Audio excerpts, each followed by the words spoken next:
All right, here we go. That should be a little bit better. I might like this one a little bit better. Welcome back to Rob's Arcade. We're going to do take two on this takeoff because I didn't really like the first one too much. And in fact, let's go ahead and make it official. We haven't done one of these in a little bit. Rob's Arcade. Yep, yep. Rob's Arcade. Mm-hmm. Where the games get played and the games get saved so they can be played on another day. Rob's Arcade. That's what I'm saying. So we're hanging out here today, Rob's Arcade, Retro Rewind Weekend. Such a tongue twister. And for those of you who don't know what this is, some first time offenders here, the Retro Rewind Weekend is basically where I just get with you guys and hang out and show you some stuff from when I was a teenager, when I was coming up in the 90s, playing video games when it was just Sega and Super Nintendo and what all that looks like. Typically, I'll have a movie on in the background. Today we've got some Highlander action going on. Drinking a little coffee. Oh my god, that's a good cup of coffee right there. Ooh, that is so good. Super dark, super sweet, love it. But yeah, so I wanted to do a little bit of it. Actually, no, this is actually kind of fitting. So we got Highlander on. I don't know if any of you are familiar with that movie, but that was a film. This is really quite fitting. I mean, renting Aladdin and Highlander back in the days could have easily been a package that we put together over one weekend of renting videos and video games with my father. But what's really cool is Highlander is actually one of the first films where that there was the option of acquiring the widescreen edition at some point. And I know you guys are probably thinking like, well, what does that even mean? So for a long time, like when movies were produced and put together before the days of DVD and Blu-ray, a lot of them weren't in their full ratio aspect. And in fact, TVs weren't widescreen either. They were like square boxes, and so you would have to fit the film to the TV. And I remember Highlander being one of the first films where we could access something called widescreen VHS. And suddenly, like Bad Boys was another film I had, Highlander 1 and 2, then some of the early releases of Star Wars. I think I maybe had Speed on widescreen. And there was something else. But the reason this is important is because today we're not really going to be playing the game. We've already looked at the game. We've done some gameplay, and there's probably tons of gameplay videos out there if you want to actually see a playthrough. And playthroughs, it's not something I really do anyway.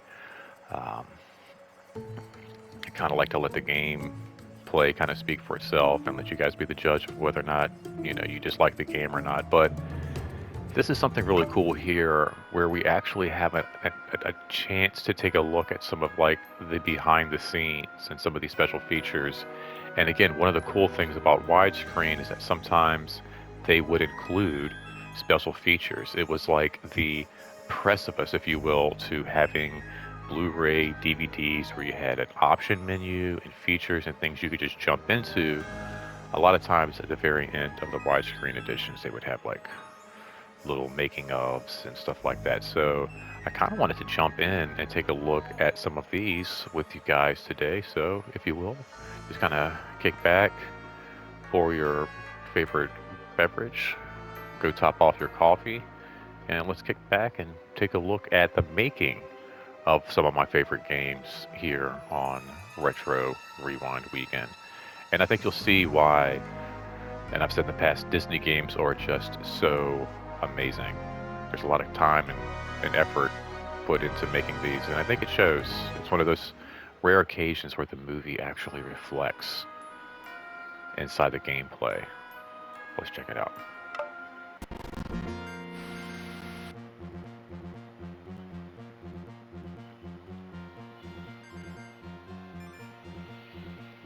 What people don't realize is that Aladdin was really a triple threat. Virgin, us at Virgin, we were making the game. Disney, we had all the Disney animators and the Disney license, so they were, very well vested in the game. But then SEGA, they loved it so much that they wanted to help distribute the game with us as well. So it was really like 3 huge powerhouses. Oh, I don't know who all that guy working on is. one game. Next to him who's talking, but I do recognize him. We sort of built this cool team, really cared about animation, and we made a game called Cool Spot for Oh 7 Up. yeah, I was Dave part of Perry. Dave Perry's team, and we were doing. I don't know the why I know that Genesis series face, of but I've games seen him at in the other time. things, I So feel we like. had done Global Gladiators, and then we did Cool Spot, and then we started working on Jungle Book, which that was one of my Cool favorite Spot was Disney amazing. movies of all time. So I was really excited to be doing that. So if you're from Disney and you saw how lovingly we were making Jungle Book, I think that was a surprise That to them. was They, too, they probably right. looked at that and went, okay, these are the guys. I was doing a bunch of Mowgli animation and monkeys, and we were just sort of getting into it. And then the Aladdin thing came in out of the blue. And so our team, Dave Perry and myself and our group, got pulled over to Aladdin. They already had started Aladdin with another developer, but decided to give it to us. Basically, my understanding was Disney came to Martin Alper, then president of Virgin, and says, hey, we've got this product. The current developer is sort of failing. They brought us in, I think it was almost like 20 people maybe, you include all the designers, and basically said, go. Okay, what do we need to do? You see how the world works, it's kind of strange. You can't quite just jump to say, well, we'll just do Aladdin. You have to sort of weave your way to it. You've got proof you can do cell animation in a video game. You've got artists that clearly can do very high quality Disney animation. And then music, our music was going to win awards again. We're on a roll at that point. Aladdin was just this flow of each game we did sort of gained more and more energy and attention on our team. We didn't have much time to do Aladdin. We did it in about 99 days. It was one of the fastest game developments ever. We had to have it done and finished by the time Aladdin came out on video that Christmas, because they were going to put in a flyer, remember? They were going to put in a flyer in like 10 million Aladdin VHS tapes saying, and buy the video game. So we had this massive deadline. We just pounded out a design document in a couple days. Everybody was really excited because we were getting to do a Disney Aladdin game. It was great because everyone was united by desire to work with Disney, work with this company that's pushing new boundaries. I mean, our goal really was to do justice to the movie, which was a huge hit at the time. We were going to take hand-drawn animation, scan them in, and then color them in, tidy them up, so you could actually be playing an interactive cartoon. They were doing hand-drawn pencil and paper animation that they had experimented with digitizing and getting into the computer and then playing on a Genesis. It was exactly the kind of thing Disney was looking for at the time. They had this great engine and had yet to put a really big license to it. And so it was like the big license meeting the perfect engine at the right time. This little brief window. That's Just amazing. the pipeline for the animation was a pretty major hurdle. I was shuttling back and forth between Irvine and Florida, where Disney was at the time. I was still pretty green, and they sent me down to Florida to try and teach these featured superstar animators how to do video game animation. And I was like, they should be teaching me how to do animation. We burned a lot of time in the beginning figuring out how to make it look the way it was supposed to look. I think as an artist, you always look at your work with a critical eye and you're never totally happy with it. There were a lot of people, especially at Virgin, that were losing confidence in our ability to pull it off. And so it wasn't until the stuff started coming in and looking good and then started coming in fast enough that it was clear it was going to get done that everybody kind of relaxed a little bit. We'd all design games and be around games, so we just started adding our own ideas, and Dave would just incorporate them. In the lamp level that you did, Yeah. was that it? No, that wasn't. That was one that was totally not in the movie. It was the parts. Yeah. You recognize the parts in it, maybe Yeah. from some of the more abstract Yeah, moments in the movie. yeah, we got the graphics were from the movie, but the actual, Aladdin's actually inside the lamp kind of thing, and he's jumping around on the genie's body, which really I don't think there was anything like that. Disney just accepted it that's necessary to make changes to make some gameplay. I mean, it looked like it belonged He totally. did, yes. Because you use lots of actual genie parts. There's the like other flicking piece finger, of that. bounced Yeah, off. and There's the big TV I was talking letters. about, I the think at square one point TV, it was and that's big another letters, piece like to Roman the numerals and columns of that. I think that was also the theory image that looked very this familiar. from the story guy, actually all takes from the place in the movie, yeah. future I and not in the always past. feel because there's Just a wish we TV could in the more time, more background time, more of time. Genie's I like to fix the camera. lamp, Yeah, and the that's also camera's where so he gets jerky. all of We his didn't realize it references. at He's the been in the time, lamp because Dave watching hadn't smoothed old out the reruns of camera's Arsenio engine yet. Hall So and now when I look back at Aladdin, you jump, the camera's gone. Robin Williams movies. We did more professional testing than we'd probably ever done. It meant that we were running these focus tests where we were I watching talk about through that glass and theory in watching my other kids video play, on and we Aladdin. would argue it's too easy or it's too hard, and then you would see the kids having a really, really hard time, and that settled all the arguments. Who cares what your opinion is? We're watching a bunch of kids suffer right now. We I don't did. care if you think it's easy or not. These kids are suffering, please fix it. Oh, there's a Genesis there too. I had a special screen that I used for testing the game that we would use on the team. You type in a code and my face would appear. Yeah. And it was just what I Oh. used to sort of really, really hack the game and play. And That's things why that I know wanted. the face. It turned out this actually really helped for my career because, you know, people start to recognize you from That's so crazy. from the game. The code gets out. Because people It did. find our cheat codes, they find how we've been making the game. Well, actually, I would leak them to the press, actually. Because the game was moved so fast, everyone was excited every day. about My what they were jaw seeing, is on the it was floor feeling right now good, because it I was like, I feel like looking I was like awesome, thinking like it had to be like a animations video I don't game think magazine we or something realized it at growing the up. time, Maybe But the fact maybe that I did see him in a video that game group of magazine, but people that's got so along funny. as well as they did under the amount of pressure that they were under and perform their jobs without killing each other is pretty amazing. It was actually a really, really good group of people. And I can tell you, the group of people that I worked with down in Florida, that's like one of the best groups of people I ever worked with. For us, I think it was like a brotherhood. We were all passionate. We were all young people. None of us were really married or had kids. So it was our whole life. And we were so passionate about making the best stuff possible.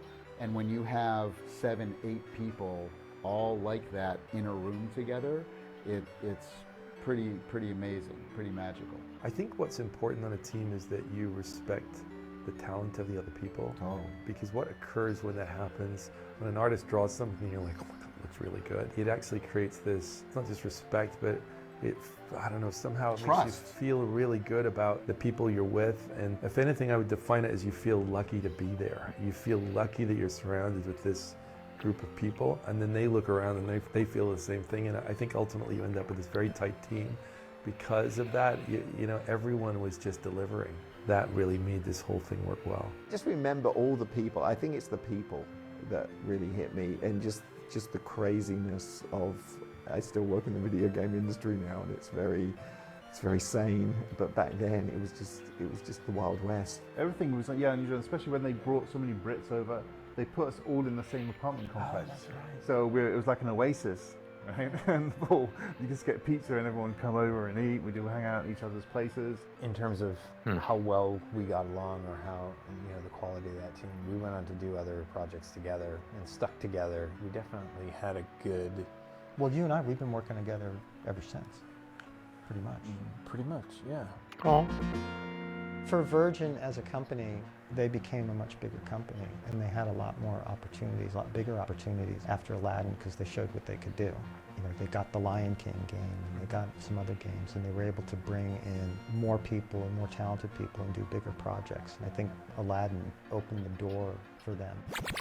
After Aladdin, you could feel the company growing.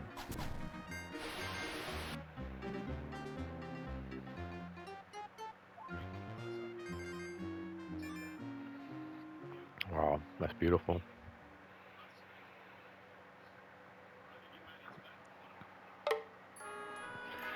Do we have time to check out another one? Oh yeah, we got time. Let's check out one more. This is really cool. These are beautiful stories. I can't believe this guy's been working together ever since This is Aladdin. the very first time ever where somebody could legitimately play I'm sure these an are interactive cartoon. pretty It was old. hand-drawn art. It was an Interviews. interactive cartoon. Our goal really was to do justice to the movie, which was a huge hit at the time. We could use everything that's good about the movie. Yes. There was no restrictions. Allow us to work in directly with the movie studio rather than through a game publisher. The biggest challenge was just being true to the art style and keeping everything on model and making sure that it was up to the standards that we all knew to be Disney standards.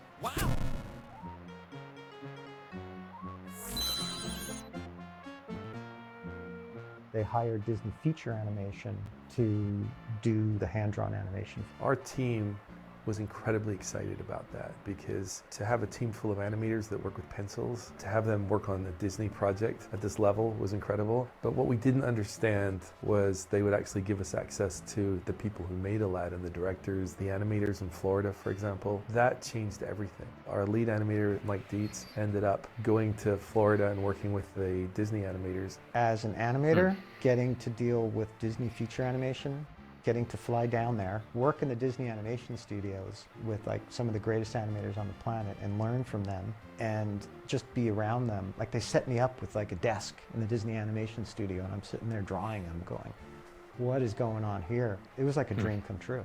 Their stuff was great and it was really inspirational. Get out of here. We learned a lot about color and how they used it. Because a lot of times some of the images can be quite simple, but they work, they're balanced, they're doing things you're not really seeing, you know, but they're communicating to you, and they're just very, very talented. You can tell you're dealing with very, very talented artists, so it's nervous. It was pretty unfair for the rest of the industry, right? It's like, you know, if you're an animator and we've got Disney feature animation on our team.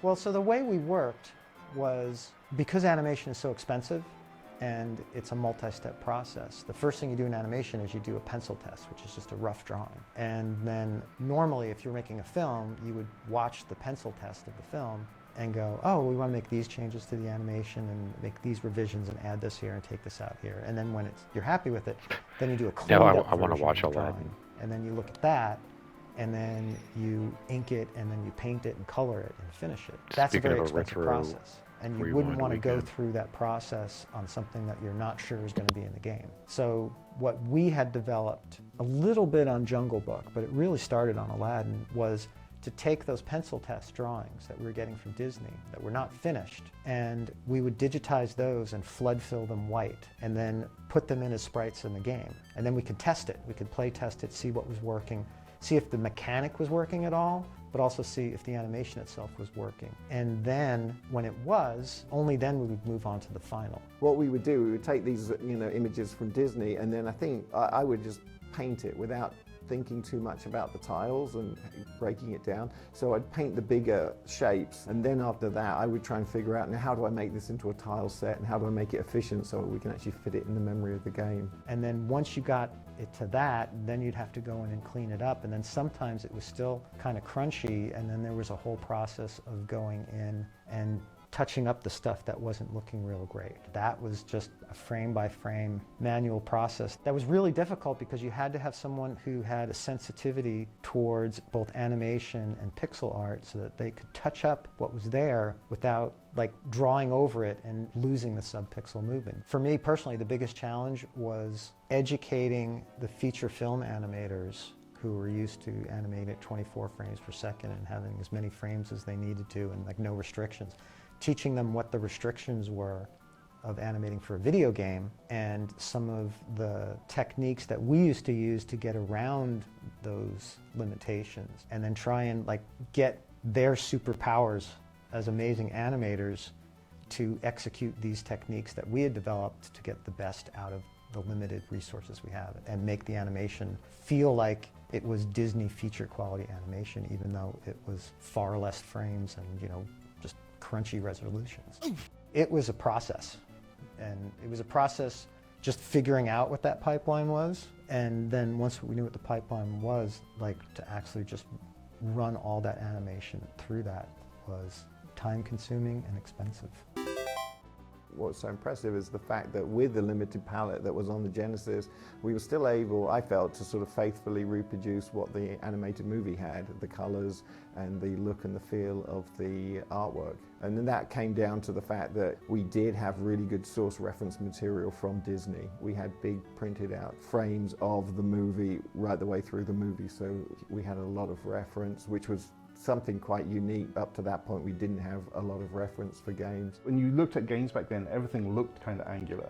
You know, platforms and girders and crates. And so people would have a tendency to draw in squares or along that line. And with Aladdin, seeing those backgrounds, I think we were the first to really break that. We created more large shapes of buildings. You couldn't see the tiles, it wasn't so obvious. We were really trying to capture the spirit. That was tricky, that was challenging. And sometimes it's funny, you go back and you see stuff, and I know even my kids will be looking at Aladdin and they go, did you do that, Dad? Did you do that? And you can't remember. I can't remember. No. Like, that's how closely everyone managed to get their styles. So I'd look at something and go, oh, yeah, I think I did that, but Steve could have done that, or Lynn could have done that. Yeah, I'm that's actually not what sure. I think. Yeah, I've got a memory that I could have done it. yeah. I remember certain things I did, but I don't remember everything. Back then, it was like, what? How are they doing this? The animation was the smoothest the industry had ever seen. You knew, hey, this is a very special game we're working on. And the amazing thing is, if you put in Aladdin today and you play it, it holds up.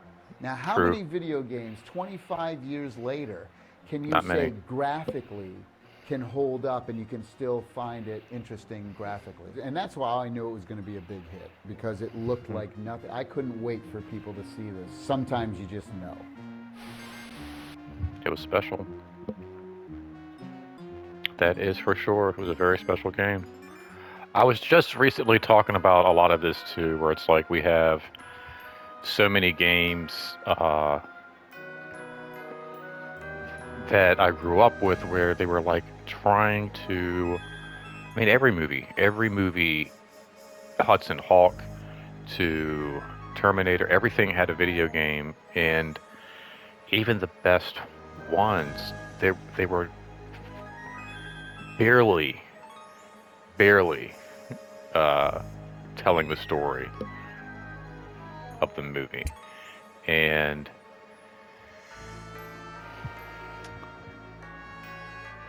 it was tough. You would, rent something like Dark Man. I used to love that movie, and then to rent the game, it was a brutal realization that this is nothing like what I know from the movie. Goonies, even Batman. Batman was a great video game from Sunsoft, a lot of fun. But I mean, even the story, it wasn't true. Graphics, the characters, the enemies, none of it was very true to the overall film. But I don't know, these were special. We're going to take a look at some more of these in another part. Go ahead, hit that like, hit that share, hit that subscribe, leave me a comment down below, and come back, check out some more cool behind the scenes looks at some of my favorite Disney video games. Make sure you take care of yourself, guys, take care of each other, and until next time, do not spend that quarter anywhere else. See you later.